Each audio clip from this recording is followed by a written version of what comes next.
everyone. My name is Frank Driscoll, and welcome to Driscoll's Election Dissection, your election analysis for Across the Circus. I hope you all are doing okay wherever you are. So, today we are discussing primary elections set to take place on Tuesday, June 4th. And on that day, 5 states, that's correct, 5, will be holding statewide primaries. Those 5 states holding primaries are Iowa, Montana, New Jersey, New Mexico, and South Dakota. However, a large amount of these primaries are uncompetitive, so we are only talking about 3 elections today altogether, and coincidentally, they all come from the same state. So let's pack our bags and head over to the Garden State, the state of New Jersey. So, the Senate election in New Jersey is getting a lot of news, particularly due to its incumbent Senator Bob Menendez. He's been in the news a lot, and he is currently indicted on a number of cases, and as a result is not running in the Democratic primary, although he has not ruled out an independent bid. We'll have to wait and see on that. And the frontrunner for that race is Congressman from New Jersey's 3rd Congressional District, Andy Kim. And since he's running for that, he is not running for re-election for his congressional seat. And as a result, that seat is open. Now, this is a heavily Democratic seat. Actually, all 3 seats here in New Jersey are heavily Democratic, and we're only discussing Democratic primaries today. So the winner of the Democratic primary will have an edge come November. And in the District 3 Democratic primary, there are 2 major candidates, those being State Assembly Deputy Speaker Herb Conaway and State Assembly Majority Whip Carol Murphy. Now, both candidates are in the New Jersey General Assembly, and both of them are very high up in Democratic leadership, which should make a very harsh fight between the two, harsh politically speaking.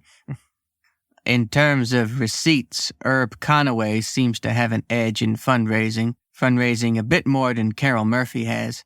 And there has been polling in this race, but the most recent poll was from April 26th, a poll sponsored by the Super PAC, the Principled Veterans Fund, and it shows Conaway leading Murphy 25% to 11%. Although a poll from just a month prior, sponsored by the Murphy campaign, showed Conaway also having a lead, but a very small one compared to the most recent poll, a lead of 4 points. But as we know, polls can mean anything, and the real poll that matters is the one on Election Day. And judging by how Andy Kim will do in the Senate race, this could be a very good seat for the Democrats and Democratic leadership. Whoever holds this seat could very likely stay there a while in the House or maybe jump up to higher office, kind of like what current representative from said district Andy Kim is trying to do. However, it's a different story in the other 2 districts we're talking about. Both of them actually have an incumbent running against a primary challenger, and both are pretty competitive. So we'll head to New Jersey's 8th congressional district now. The current representative from that district is Robert Menendez Jr. Yes, he is the son of Senator Bob Menendez. He was first elected to Congress just last election cycle, 2022, and he has wholeheartedly stood by his father despite his legal troubles. Well, his main challenger is trying to capitalize on that. His main challenger is Mayor of the city of Hoboken, Ravinder Bala. And this race looks very competitive. Both Menendez and Bala seem to be pretty 50-50 in terms of fundraising. And not only that, polls show the race very close. A poll from February, sponsored by the Bala campaign, showed Menendez having a 3-point lead.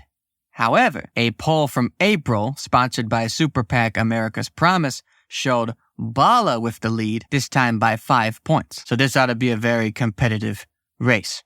And finally, we go not that far down the road to New Jersey's 9th congressional district. Now, unlike the 8th congressional district, the incumbent representative has been in Congress a while now.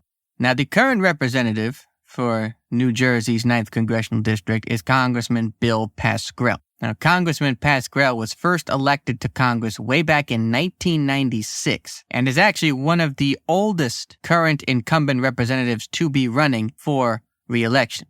Now, he is facing off against Mayor of Prospect Park, Mohammed Khairolla. Now, Mayor Khairolla has criticized Congressman Pascrell's stance on the war in Gaza, and this district is mostly in the city of Patterson, and Patterson actually has a very large Arab American population. And as we know, the war in Gaza has become a very big topic in our nation's politics over the last few months, and that seems to be the basis for this primary election.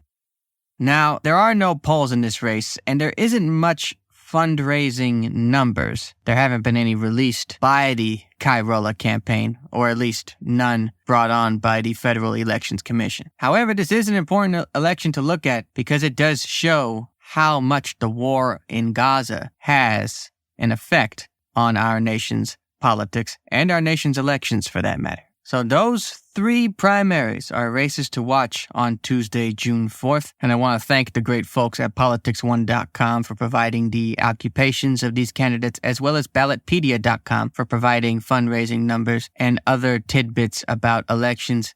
If you're wondering about an election in your community, check out those 2 websites. And also, thank you to 538.com for supplying poll data. And I ask you all out there, if you are a registered voter, not just in New Jersey, but in Iowa, Montana, New Mexico, or South Dakota, and you have a primary on June the 4th, I don't care who you vote for, but I do care that you vote. So please do. Thank you for listening to Driscoll's Election Dissection. If you would like to learn more about the show, go online to algidproductions.com/acrossthecircus and be sure to listen to us on any podcasting form you like. Thank you all for listening, and I will see you all very soon.